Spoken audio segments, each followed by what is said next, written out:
ಒಗ್ಗಟ್ಟಾಗಿ ಜಾತಿ ಮತ ಪಂಥಗಳನ್ನು ಬಿಟ್ಟು ಒಗ್ಗಟ್ಟಾಗದಿದ್ರೆ ಮುಂದಿನ ಸಮಾಜ ನಮ್ಮನ್ನು ದೂಷಿಸ್ತದೆ ಅಲ್ವಾ. ಅದಕ್ಕೋಸ್ಕರ ನಾವು ಈಗಲೇ ದೊಡ್ಡ ಏನು ತಲವಾರು ಹಿಡಿಬೇಕಂತಲ್ಲ, ಇದೇ ತಲವಾರು ಇಟ್ಕೊಳ್ಳಿ. ವಿದೇಶಿ ಕಂಪನಿ ತುಂಬ ಕಂಪನಿಗಳು ಉಂಟು, ನಾವು ಲೀಸ್ಟ್ ಬೇಕಾದರೆ ಮತ್ತೆ ಕೊಡ್ತೇವೆ ನಿಮಗೆ. ಅಗರಬತ್ತಿ, ಆ ಅಗರಬತ್ತಿಯಲ್ಲಿ ಸ್ಲಾಟರ್ ಹೌಸಲ್ಲಿ ಉಳಿದಂಥ ನೀವು ರಿಸರ್ಚ್ ಮಾಡಿ ಬೇಕಾದರೆ, ನಾನು ಹೇಳೋದು ಸುಳ್ಳಾದರೆ ಅದರಲ್ಲಿ ಬರುವಂಥ ಇದು ರಕ್ತದ ಏನೋ ಅದನ್ನೆಲ್ಲ ಅವರು ಒಂಥರ ಕೆಮಿಕಲ್ ಪ್ರೋಸೆಸ್ ಮಾಡಿ ಹೇಗೆ ಲಡ್ಡುವಲ್ಲಿ ಬಳಸಿದ್ರು ತಿರುಪತಿ ಲಡ್ಡುವಲ್ಲಿ, ಅದೇ ರೀತಿ ನಮ್ಮ ಚಾಯಲ್ಲಿ ಅಗರಬತ್ತಿಯಲ್ಲಿ ಬೇರೆ ಬೇರೆ ಹೇಗೆ ಅವರು ನಮ್ಮನ್ನು ಮತಭ್ರಷ್ಟ ಮಾಡಬೇಕು ಹಾಗೆ ಮಾಡ್ತಾ ಇದ್ದಾರೆ. ಇದೊಂದು ದೊಡ್ಡ ಷಡ್ಯಂತರ, ಇದನ್ನು ನಾವು ನೆನಪಿಟ್ಕೊಳ್ಬೇಕು. ಅದಕ್ಕೆ ಅಗರಬತ್ತಿಯ ಬದಲು ಧೂಪಬತ್ತಿ ತೆಗೆದು ತೋರಿಸಿ.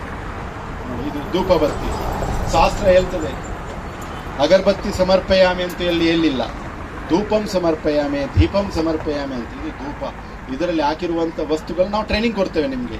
ಅದರಲ್ಲಿ ಹಾಕಿರುವಂಥ ವಸ್ತುಗಳು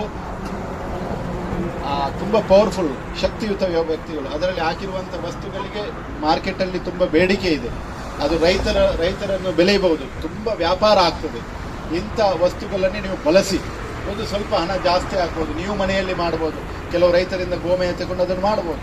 ಹಾಗೆ ಇದರ ಬಿಸ್ನೆಸ್ 48,000 ಕೋಟಿ ರೂಪಾಯಿ ಪರ್ ಇಯರ್.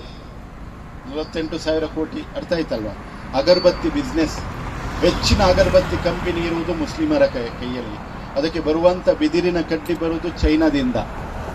ಹೆಚ್ಚಿನ ಗೊತ್ತಿರಲಿಕ್ಕೂ ಇಲ್ಲ, ನೀವು ಅಗರಬತ್ತಿ ಆಗೋದು ಮೈಸೂರಲ್ಲಿ ಆದರೂ ಅದು ಬರುವುದು ಚೈನಾದಿಂದ. ಇಲ್ಲಿ ಎಲ್ಲೂ ಬಿದಿರಿಲ್ಲ, ಬಿದಿರಿನ ಕಡ್ಡಿ ಮಾತ್ರ ಅಗರಬತ್ತಿಗೆ. ಬಿದಿರನ್ನು ಮನೆಯಲ್ಲಿ ಉರಿಸಬಾರ್ದು ಅಂತ ನಮ್ಮ ಧರ್ಮದ ಮೂಲವನ್ನು ನಾವು ಮರೆತಿದ್ದೇವೆ. ಅದಕ್ಕೋಸ್ಕರ ಈ ಪರಿಸ್ಥಿತಿ.